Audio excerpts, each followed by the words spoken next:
Hello കൂട്ടുകാരെ, ഈ നില ബേബിയുടെ ഈ ഡ്രസ്സിലുള്ള ഹാൻഡ് വർക്ക് ഇപ്പൊ കാണിച്ച ആ ഫോട്ടോയിലെ ഹാൻഡ് വർക്കും തമ്മിൽ എന്തെങ്കിലും സാമ്യം നിങ്ങൾക്ക് തോന്നുന്നുണ്ടോ? ഞങ്ങളുടെ ഒരു കുഞ്ഞിന് വേണ്ടി പുറത്ത് കൊടുത്ത് വർക്ക് ചെയ്യാനായിട്ട് കൊടുത്തൊരു ഫ്രോക്കായിരുന്നു അത്. ആ നീല കളറിലെ അത് കണ്ടത്. അപ്പൊ ഞങ്ങൾ കൊടുത്തപ്പം പറഞ്ഞായിരുന്നു ഈ നില ബേബിയുടെ ഈ ഒരു ഫ്രോക്കയിലുള്ള സെയിം ഡിസൈൻ തന്നെ ഞങ്ങൾക്ക് ചെയ്ത് തന്നാൽ മതി എന്ന് പറഞ്ഞു. പക്ഷെ അതും ഇതും തമ്മിലുള്ള ഒരു സാമ്യവും ഇല്ലാതെ ഭയങ്കരമായിട്ട് ഡിഫറെന്റ് ആയിട്ടുമായിരുന്നു. ഞങ്ങൾക്ക് തന്നെയല്ല അതങ്ങോട്ട് ഒട്ടുമേ ഇഷ്ടപ്പെട്ടില്ല. അങ്ങനെ ഇത് ഏതായാലും കാശ് കൊടുത്ത് തയ്പ്പിക്കുകയൊക്കെ ചെയ്തു. ഇനിയിപ്പോ എന്ത് ചെയ്യാനാണ്? അപ്പൊ ഇതിൽ എന്തെങ്കിലും ഒന്ന് മേക്ക് ഓവർ ചെയ്തൊന്ന് റെഡിയാക്കിയാലല്ലേ പറ്റത്തുള്ളൂ. അപ്പം ഈ ഫ്രോക്ക് ലാസ്റ്റ് എന്റെ കയ്യിൽ തന്നെ വന്നു.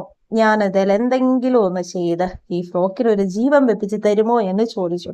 അങ്ങനെ ചെയ്തു തുടങ്ങിയ ഒരു വർക്കാണ് ഈ ഒരു വർക്ക്. അപ്പൊ ഞാൻ കെട്ടിന്റെ പണി കിട്ടിയ ഒരു വർക്ക് എന്ന് വേണമെങ്കിൽ പറയാം. അപ്പൊ ഇതിന്റെ ബാക്കി പാർട്ട് അടുത്ത വീഡിയോ കാണാം.